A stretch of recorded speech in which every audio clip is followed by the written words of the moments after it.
अस्सलाम वालेकुम दोस्तों आज से तकरीबन 10,000 साल पहले एक ऐसा शहर था जो बहुत बड़ी तबाही का निशाना बनने वाला था। और दोस्तों वहाँ के रहने वाले लोग खुद को खुदा मानते थे। बल्कि दोस्तों ना सिर्फ ये शहर तबाह होने वाला था बल्कि इसके साथ पूरी की पूरी सिविलाइजेशन भी तबाह होने वाली थी। जी हाँ दोस्तों, आज से तकरीबन 11,000 साल पहले इस पूरे शहर को एक सुनामी निगल गई थी, वो भी सिर्फ एक रात के अंदर अंदर। दोस्तों जिस शहर के बारे में मैं बता रहा हूँ आज के जमाने में उसको अटलांटिस के नाम से जानते हैं। लेकिन दोस्तों ये वीडियो स्टार्ट होने से पहले मेरी आप सबसे गुजारिश है कि आप मेरे चैनल को सब्सक्राइब कर दें और अगर आपको मेरी वीडियो पसंद आए तो इसको लाइक एंड शेयर लाजमी कीजिएगा। चलो दोस्तों स्टार्ट करते हैं।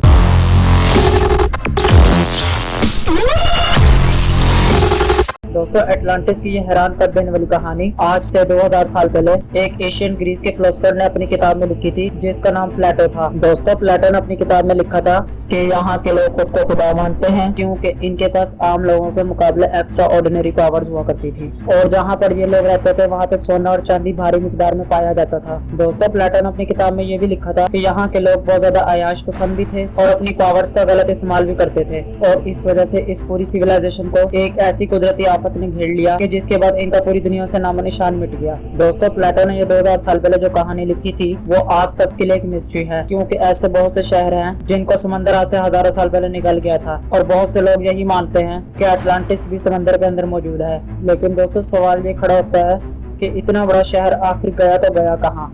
इसको आखिर जमीन निकल गई या आसमान खा गया? ये आखिर जमीन के कौन से हिस्से पे मौजूद है? और मिस्र में मौजूद पिरामिड्स के बनने से भी 6000 साल पहले इन लोगों के पास ऐसा क्या था कि आज भी इनको लोग याद करते हैं? और यही वो सवालात हैं जिनके बारे में साइंसदान और आर्कियोलॉजिस्ट कई सालों से रिसर्च कर रहे हैं। लेकिन इस बार आर्कियोलॉजिस्ट को कुछ ऐसा मिला जिससे हम ये कह सकते हैं कि हम अटलांटिस को ढूंढने के बहुत ज्यादा करीब हैं। चलो दोस्तों हम लोग जानते हैं कि आखिर वो क्या था। दोस्तों समंदर के अंदर डूबी मिस्टीरियस सिटीज के बारे में जानने के लिए हर कोई ना चाहते हुए भी अट्रैक्ट होता है और खासतौर पर वो सिटीज जो मिस्टीरियस होने के साथ साथ एक मिस्ट्री भी बनी हुई हो और इन सब पे टॉप पे आता है अटलांटिस। दोस्तों अटलांटिस को ढूंढने के लिए एक्सपर्ट बहुत बार कोशिशें कर चुके हैं और इनमें से एक कोशिश जापान के एक रिमोट आइलैंड के करीब किया गया जिस आइलैंड को यूनागुनी कहते हैं। दोस्तों यूनागुनी आइलैंड के पास जो समंदर है वो बहुत ज्यादा गहरा होने के साथ साथ बहुत ज्यादा खतरनाक भी है और बाजों को यहाँ से टाइफून्स भी निकलते हैं। दोस्तों इस समंदर के अंदर खतरनाक शार्क्स और हैमरहेड शार्क्स भी देखी गई हैं और यहाँ पर स्कूबा डाइवर्स के लिए डाइविंग करना बहुत ज्यादा मुश्किल होता है और इसके इसी खतरनाक होने की वजह से यहाँ डीप सी डाइवर नहीं जा पाते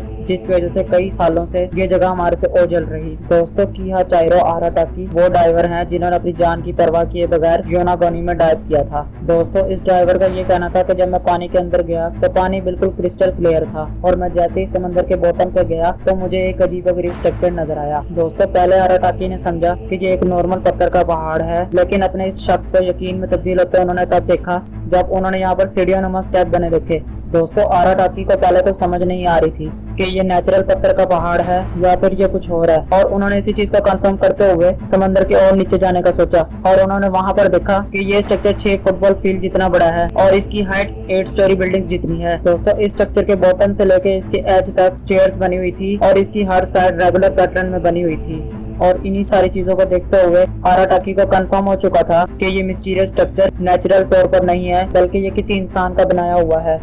लेकिन ये आखिर चीज क्या है? और जब एक्सपर्ट्स को इसके बारे में पता चला तो उन्होंने कहा कि हम इतने बड़े स्ट्रक्चर के बारे में टाइप करके नहीं पता लगा सकते और फिर उन्होंने टेक्नोलॉजी का इस्तेमाल करते हुए मॉडर्न सोनार टेक्नोलॉजी का इस्तेमाल किया और उन्होंने यूनागुनी आइलैंड के आसपास के समंदर को स्कैन किया। दोस्तों आखिर सोनार टेक्नोलॉजी है क्या? दोस्तों सोनार डिवाइस एक ऐसा डिवाइस है जिसको पानी में छोड़ा जाए तो वो एक ऐसी खास साउंड वेव छोड़ता है और ये फिर समंदर में मौजूद दूसरी चीजों से टकरा कर रिफ्लेक्ट हो जाता है। फिर एक रिसीवर रिफ्लेक्टेड साउंड वेव को रिसीव कर लेता है और फिर कंप्यूटर के जरिए इसका 3D मॉडल बनाया जाता है। और दोस्तों एक्सपर्ट्स ने यूनागुनी आइलैंड के पास जब समंदर को स्कैन किया और फिर उसके बाद जब इसका 3D मॉडल बनाया गया तो एक्सपर्ट्स के सामने कुछ ऐसी हकीकतें सामने आई जो आज से 11,000 साल पहले तक किसी ने नहीं देखी थी। दोस्तों एक्सपर्ट्स ने 3D मॉडल में ये देखा कि ये एक आलीशान महल नुमा स्ट्रक्चर है और इस अमेजिंग डिस्कवरी ने पूरी दुनिया में तहलका मचा दिया था और इसको देखने के बाद आर्कियोलॉजिस्ट, जियोलॉजिस्ट और साइंटिस्ट इसको देखकर हैरान हो गए थे और फिर हर इस मिस्टीरियस स्ट्रक्चर को देखने के लिए यूनागोनी आइलैंड पहुंचने लग गया था जिसमें एक marine geologist professor Musaffah kimura भी थे। दोस्तों प्रोफेसर ने इसको देखने के बाद ये कंफर्म कर दिया था कि ये किसी इंसानों को बनाया हुआ स्ट्रक्चर है और आज से हजारों साल पहले जब ये समंदर से बाहर था तो ये किसी अननोन सिविलाइजेशन के रहने की जगह थी। दोस्तों इस स्ट्रक्चर के अंदर जाने का भी एक रास्ता था जो एक टनल थी और हो सकता है ये इसकी मेन एंट्रेंस थी। दोस्तों इस एंट्रेंस और स्टेयर्स का प्रॉपर रास्ता बना हुआ था और दोस्तों ये स्टेयर इस स्ट्रक्चर के टॉप तक जा रही थी और दोस्तों टॉप पर बिल्कुल फ्लैट टेरेस टेरेसेस मौजूद थे। और दोस्तों 3D मॉडल में ये भी देखा गया कि इसके सबसे ज्यादा टॉप वाले टेरेस पर एक ऐसा स्ट्रक्चर भी बना हुआ था जिससे ये साबित होता है कि आज से हजारों साल पहले वाले लोग भी बहुत ज्यादा मॉडर्न सोच रखते थे। दोस्तों यहाँ पर एक ट्रायंगल शेप का पूल भी बना हुआ था और प्रोफेसर किमारो के मुताबिक यहाँ पर लोग नहाने के बाद सन बाथ लिया करते थे। और दोस्तों ये टेरेसेस इतने बड़े हैं कि यहाँ पर हजारों लोग खड़े हो सकते हैं। दोस्तों यूनागनी आइलैंड के समंदर में मौजूद ये स्ट्रक्चर जिसमें एंट्रेंस भी थी, स्टेयर्स भी थे, बाथवे भी थे, टेरेसेस भी थे और एक पूल भी मौजूद था। और दोस्तों ये सारी चीजें सिर्फ एक ही चीज की तरह इशारा कर रही थी कि यहाँ पर रहने वाले लोगों का ये कैसल हुआ करता था। और दोस्तों इन सारी चीजों को सच साबित करने के लिए प्रोफेसर किमारो के पास एक ठोस सबूत भी होना चाहिए था। और दोस्तों इसीलिए एक बार फिर से डाइवर अंडर वाटर गए और यहाँ पर से कुछ पत्थरों के सैंपल भी लेकर आए। दोस्तों प्रोफेसर किमारो को इन सैंपल में से कुछ ऐसा खास तो नहीं मिला, लेकिन एक चीज थी जो बहुत ज्यादा खास थी। दोस्तों प्रोफेसर किमारो को यहाँ से एक पत्थर मिला जिसके ऊपर एक क्रॉसनुमा सिंबल था और इसके ऊपर 2 होल्स भी मौजूद थे।